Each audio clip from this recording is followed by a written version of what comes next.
মনে আছেন আপনারা সবাই? আজকে আমরা সাগর পথে মহেশখালী যাচ্ছি, বঙ্গোপসাগরের উপর দিয়ে।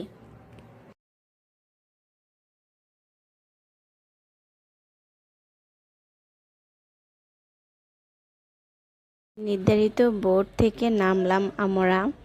এখন যাচ্ছি মহেশখালী গ্রামে, আদিনাথ মন্দির।